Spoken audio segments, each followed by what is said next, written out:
Hi friends, मी आहे दीपाली आणि गौरी किचनमध्ये तुमचे सर्वांचे स्वागत आहे। आज आपण गणपती बाप्पासाठी बनवणार आहे केसरचे उकडीचे मोदक। हे केसर मोदक तोंडात घालताच केसरचा सुगंध तोंडात रेंगाळतो। परत परत बनवाल इतके स्वादिष्ट बनतात। या गणेश चतुर्थीला आवर्जून बनवा। मस्त मऊ लुसलुशीत केसर उकडीचे मोदक जास्त वेळ न घालवता बनवायला सुरुवात करूया। सगळ्यात आधी सारण बनवून घेऊया। त्यासाठी एक पॅनमध्ये 2 चमचे तूप घालू आणि 1 वाटी खवलेले ओले खोबरे। या वाटीने मी 1 वाटी खवलेले खोबरे घेतले। त्याच वाटीने अर्धा वाटी गूळ पावडर घातली। गूळ पावडरऐवजी रेग्युलर गूळ ही अर्धी वाटी घेऊ शकता। हे मिश्रण परतून घेऊ। गूळ खोबरे एकजीव होईपर्यंत परतून घेऊ। सारण छान परतून घेतले। गूळ खोबरे एकजीव झाले आहे। आता यामध्ये 1 चमचा तांदळाची पिठी घालू, ज्याने सारण चविष्ट बनेल। व्यवस्थित मिक्स करून घेऊया।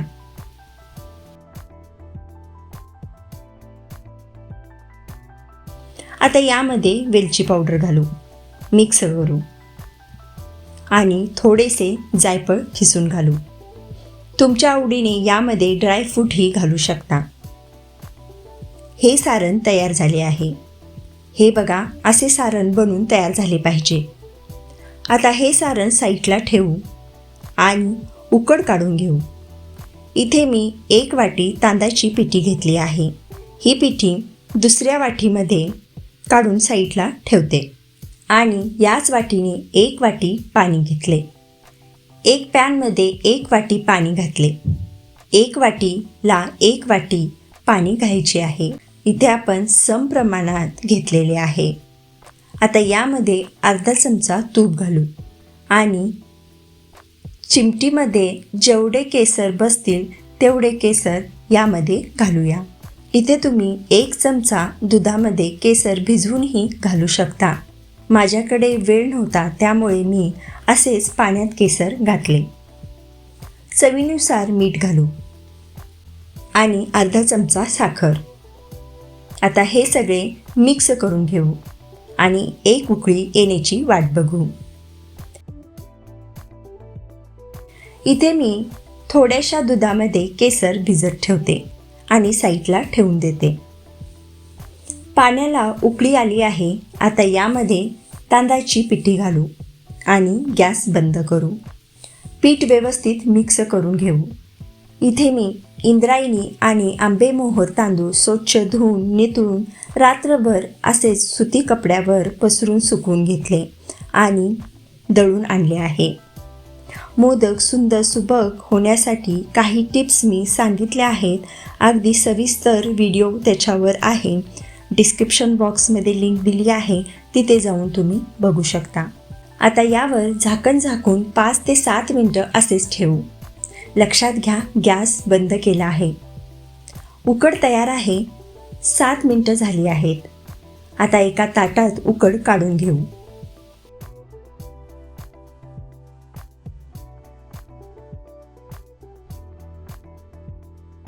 हाताला चटके लागत असतील तर थोडे थोडे हाताला पाणी लावत उकड मळून घ्यायची।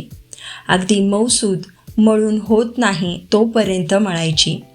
आता ही उकड पांढरी दिसत आहे, पण जसजशी मळली जाईल तसतशी ती केसरचा रंग सोडायला लागेल आणि थोडासा पिवळा केसर कलर या पिठाला येईल। उकड तयार झाली कशी ओळखायची? असा एक गोळा बनवून घ्यायचा आणि तो दाबून बघायचा। जर कडेने त्याचे काठ फाटले गेले तर ही उकड आपली तयार नाही असे समजा। आणि जर व्यवस्थित गोळा बनला गेला, छान असा स्मूथ गोळा बनला गेला, साईडून कडा चिरल्या गेल्या नाहीत, तर आपली ही उकड छान मळली गेली आहे। आता पुरी मेकरने पारी बनवून घेऊ। तुम्ही लाटूनही घेऊ शकता। एक असा गोळा घेऊन पारी तयार करू। पारी आपण जास्त जाड किंवा अगदी पातळ करायची नाही। मीडियम पारी तयार करा। हे बघा, पारी मस्त तयार झाली. पारीला असे मध्ये मध्ये केसरच्या काड्या दिसत आहेत. आता हाताला तांदळाची पिठी लावत अशा कळ्या बनवून घेऊ. हा पहिला बोट पारीच्या आतल्या बाजूला आणि अंगठा मधले बोट बाहेरच्या बाजूला ठेवून प्रेस करा आणि बघा, छान पाकळ्या तयार होतात.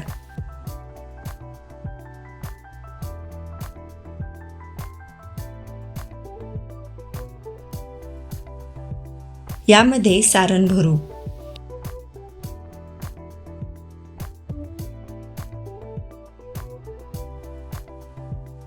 आता या पाकळ्या एका बाजूला अशा झुकून घ्यायच्या, म्हणजे मोदकाच्या कळ्या दिसायला छान दिसतात. आणि हलक्या हाताने असे बंद करत गोल मोदक फिरवत मोदक बंद करून घेऊ. राहिलेली उकड अलगद साईडला काढून घेऊ. हे बघा, मस्त मोदक तयार झाला.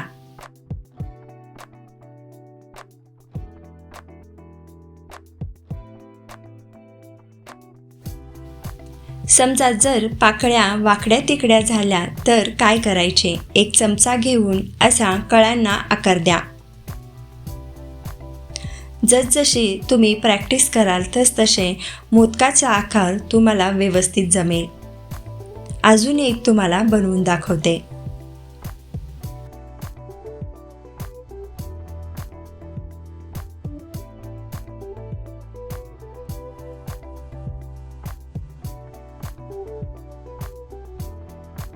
इथे सगळे मोदक तयार झाले आहेत. एका चाळणीमध्ये केळीचे पान घेऊन त्यावर मोदक ठेवले. आता यावर आपण जे केसर दूध बनवले होते ते घालून घेऊया. अशा केसरच्या काड्या एक एक मोदकावर लावून घेऊ. आता इथे मी पाणी उकळून घेतले आहे. त्यावर मोदकाची चाळण ठेवू आणि झाकण झाकून 10 मिनिटं वाफवून घेऊ. मीडियम फ्लेमवर आपल्याला हे मोदक उकळून घ्यायचे आहेत.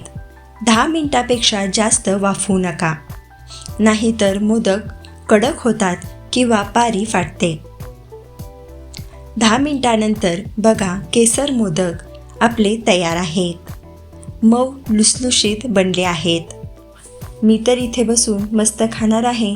तुम्हाला जर माझी ही रेसिपी आवडली तर लाईक करा, शेअर करा, सबस्क्राईब करा आणि हा बेल आयकनला क्लिक करायला विसरू नका. आणि सगळ्यात महत्त्वाचं म्हणजे माझ्या असेच रेसिपी बघत राहा, बनवत राहा आणि खात राहा. Bye bye. हॅपी गणेश चतुर्थी.